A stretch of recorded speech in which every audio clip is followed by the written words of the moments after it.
Hey everyone, welcome back to my channel. Class 10th maths की exercise 5.2 AP series का part ही है ये, जिसमें हम क्वेश्चन नंबर 16 to 20 कवर करने वाले हैं। So let's begin. मैंने आपको प्रीवियस वीडियोस में बता रखा है इसके जो पार्ट 1, 2 एंड 3 हैं, जिसके अंदर हमने क्वेश्चन नंबर 1 to 15 कवर किए हैं कि इस पूरी एक्सरसाइज के अंदर ना हमें A n equal to A plus n minus one into D यही फॉर्मूला अप्लाई करना है।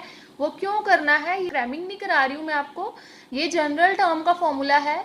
सेकंड एक्सरसाइज में जो बात की हुई है वो किसकी की हुई है कि second term, third term, fourth term अगर ये फाइंड करनी है, मतलब कोई भी नंबर वाली टर्म, तो उसके लिए हमें जनरल टर्म का ही फॉर्मूला अप्लाई करना पड़ता है। ठीक है, फर्स्ट और सेकंड दोनों में ही इसका ही यूज हो रहा है पूरा। और आपको लेकिन ऐसे नहीं याद रखना है, क्योंकि आपको जो पेपर है उससे पता नहीं चलने वाला है कि ये फर्स्ट एक्सरसाइज का, ये सेकंड एक्सरसाइज का है। ठीक है, तो आपने क्या याद रखना है, जब भी ऐसे कहा हो इतने नंबर वाली टर्म या एन निकालो, तो आपको यही वाला ही फॉर्मूला जो है अप्लाई करना है हमेशा। अगर आप क्वेश्चन नंबर 1 to 15 करना चाहते हैं तो आप इस एक्सरसाइज का पार्ट 1, 2 और 3 जो है वो देख सकते हैं, जो मैंने अपलोड किया, और मैंने उसका लिंक जो है डिस्क्रिप्शन में दे दिया है। ठीक है, तो क्वेश्चन नंबर 16 है, determine the AP whose third term is 16 and the seventh term exceeds the fifth term by 12। देखो, whose third term is 16। Third term means third number वाली, a3 इक्वल टू 16। अब a3 को हम क्या लिख सकते हैं, a प्लस 2d, और ये इस फॉर्मूला से ही निकलता है। ठीक है, तो फर्स्ट इक्वेशन ये बन गई हमारा, यहाँ तक हुआ अभी। Third term is 16। आगे क्या कह रहे हैं, seventh term means a7 exceeds means ज़्यादा है किससे, फिफ्थ टर्म से 12 ज़्यादा है। ठीक है, तो सेवंथ टर्म ज़्यादा है फिफ्थ टर्म से 12, जैसे जैसे बोला था वैसे वैसे लिख दिया। ठीक है, अब a7 a plus 6d, a5 a plus 4d plus 12। ठीक है, a कैंसिल हो जाएंगे, 6d क्योंकि a इधर आके माइनस का हो जाएगा, minus 4d equal to 12, 2d equal to 12, तो d की वैल्यू क्या आ गई 6। d means common difference. अब हम उसको अपनी इक्वेशन नंबर 1 में सब्सटीट्यूट कर देंगे, 2 इंटू 6, तो हमारे पास क्या आ जाएगा, a plus 12 equal to 16। a की वैल्यू आ गई 4, a आ गया, d आ गया। उन्होंने कहा था डिटरमाइन द एपी सीरीज बनाकर दिखाओ, मीन्स आप कुछ a1, a2, a3, a4 so on इस तरह से सीरीज में लिख के बताइए। a1 तो a ही होता है, a2 a plus D, a3 a plus 2d, a4 a plus 3d। हमने इसमें पुट करके सीरीज क्रिएट करके दिखा दी। अगर आप यहाँ तक करोगे तो इक्वेशन कंप्लीट नहीं है, अपना क्वेश्चन पूरी अच्छी तरह से आपको रीड करना है कि निकालने को क्या कहा है। तो एपी सीरीज बोला है, तो हम सीरीज इस तरह से आप 5 तक करो, 4 तक करो, फिर आप इसको लीव कर दो। Question number 17 is find the 20th term from the last term of AP.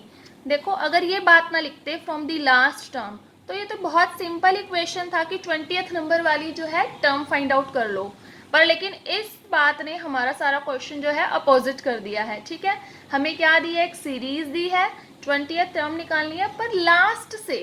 जैसे कि आप एक क्लास में 1 to 50 रोल नंबर्स तक बैठे हैं, ठीक है, बिगिनिंग से तो 20 वाला 20 रोल नंबर ही निकलेगा, पर अगर आप 50 से पीछे आओगे तो 20 नंबर वाला कैसे निकलेगा, तो लास्ट वाला निकालना है, पर हमें पता ही नहीं है इसके अंदर कितने है ये। ठीक है, तो आपको करना क्या, जैसे मैंने तो बता दिया आपको एग्जाम्पल के तौर पे कि 50 होंगे, पर हमें नहीं पता यहाँ पर। ठीक है, तो आपको ना इस क्वेश्चन के करने के दो तरीके हैं, जिसमें से मैं आपके साथ एक शेयर कर रही हूँ जो मुझे थोड़ा सा छोटा और बहुत ईजी लगता है। हमें क्या करना है, हमारी जो सीरीज होगी उसको रिवर्स ऑर्डर में लिख देना है। ठीक है, जो सीरीज दी है वो क्या है, 3, 8, 13 सो ऑन, ये है ना, रिवर्स कर दीजिए। ये मैंने क्या किया, क्वेश्चन में ना 253 था, यहाँ मैंने 2-3 टर्म्स अपने आप ऐड कर दी। कैसे, यहाँ देखो 5-5 का डिफरेंस है ना, 3, 8, 13, तो इसका मतलब यहाँ भी पीछे 5-5 का ही डिफरेंस चलेगा, तो 5 पीछे नंबर लिख दिया मैंने और एक और 5 सब्ट्रैक्ट करके लिख दिया। ठीक है, अब हम इस सीरीज को जो है रिवर्स कर देंगे। 253 फर्स्ट प्लेस पर आ गया, 248 सेकेंड प्लेस पर, 243 थर्ड प्लेस पर, सो ऑन 13, 8, 3। हम रिवर्स क्यों कर रहे हैं, क्योंकि हमें यहीं से ही तो पता करना है कि कौन सा नंबर 20th टर्म जो है निकालनी है, इधर से निकालनी है। पर अगर हम अपना क्वेश्चन यहाँ से शुरू करने लगेंगे तो बहुत दिक्कत हो जाएगी, तो हमने सीरीज को ही उल्टा कर दिया कि हम अब यहाँ से शुरू करके 20th वाली पता कर रहे हैं, तो हमने इसको इस तरह से लिख लिया, ठीक है। अब ये A1, A2, A3, ठीक है, पर इसको AN नहीं लेना आपने, क्योंकि 20th नंबर वाली मतलब जितनी भी यहाँ पर हो हमें उससे कोई लेना देना नहीं है, क्योंकि हमें तो बीच में कहीं 20 नंबर वाली जो है वैल्यू वो पता करनी है, ठीक है। तो N हमें 20 क्लियरली गिवन है, AN हमें निकालना है, मीन्स A20, तो D A2 माइनस A1 से हम फाइंड कर देंगे। अब हम सब कुछ पुट कर देंगे तो हमारा A20 आ जाएगा from the last. From the last के लिए हमने सीरीज को रिवर्स कर दिया। अब मैं आपको पहले ही क्लियर कर दूं कि इसको करने का एक और वे भी होता है, ठीक है, पर मैं आपके साथ एक ही मेथड शेयर कर रही हूँ। इस तरह से सॉल्व करके सारी वैल्यूज को डालकर हमारे पास A20 आ गया from the last term. Question number 18 is the sum of 4th and 8th terms of an AP is 24। पहले इतनी ही बात से हम अपनी फर्स्ट इक्वेशन बना लेते हैं। Sum of fourth term means A4, 8th term means A8, दोनों का सम मीन्स प्लस, वो किसके इक्वल है 24 के, ठीक है। अब ये फर्स्ट इक्वेशन हो गई। And the sum of 6th and 10th term, 6th means A6, 10th means A10, इन दोनों का सम है 44। तो इन दोनों की हेल्प से हमें क्या निकालना है, first 3 terms means A1, A2 and A3। अब जैसे कि हमें पता है हम A4 को क्या राइट डाउन कर सकते हैं, हमेशा जो गिवन होता है उसकी हेल्प से जो निकालना हो उस पे जाते हैं। अब A1 तो A ही होता है, A2 होता है A प्लस D, A3 होता है A प्लस 2D, मीन्स हमें A और D की नीड है इन दोनों की हेल्प से, ठीक है। तो A4 is A plus 3D, A8 is A plus 7D which is equal to 24, A and A 2A, 3D and 7D 10D which is equal to 24, A6 A plus 5D, A10 A plus 9D which is equal to 44, again A plus A 2A, 5 और 9 14D equal to 44। हमारे पास 2 equations आ गई हैं। अब आप इसको eliminate कीजिए या substitute कीजिए, किसी भी तरह से सॉल्व कर दीजिए। एलिमिनेशन यहाँ बहुत इजी रहेगा, बिकॉज हमें सेम करना होता है कोई फर्स्ट या सेकंड वाला डिजिट जो कि पहले से ही सेम है, तो हम डायरेक्ट बस सब्ट्रैक्ट कर देंगे। कैलकुलेट करके D आ गया 5। अब आप इक्वेशन नंबर 1 या 2 में उसको क्या कर देंगे, पुट। मैं इसी में 2 में ही कर देती हूँ, 14 इंटू 5 इक्वल टू 44। A की वैल्यू कैलकुलेट करके आ गई -13। A एंड D आ गया, तो A2 और A3 A एंड D की हेल्प से निकाल दिया। हमें फर्स्ट 3 टर्म्स ही निकालने के लिए कही थी, A1, A2, A3। Question number 19 is Shubha Rao started work in 1995 at an annual salary of ₹5,000।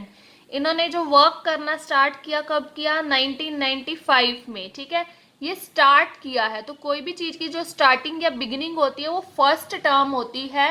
It means जो 5000 है वो क्या है, A1 कहो या A कहो, दैट इज 5000, ठीक है। And received ₹200 raise each year, raise means बढ़ जाना। उनकी जो सैलरी है हर ईयर कितनी बढ़ रही है, 200। इसका मतलब अगर उनकी सैलरी फर्स्ट ईयर में 5000 है तो नेक्स्ट ईयर में कितनी हो गई होगी, 5200, बढ़ गई 200। तो हम इसी को ही तो कॉमन डिफरेंस कहते हैं, जो हमारे फर्स्ट वाले और सेकंड वाले में जो डिफरेंस आता है उसी को क्या कहते हैं, common difference. It means D is positive 200।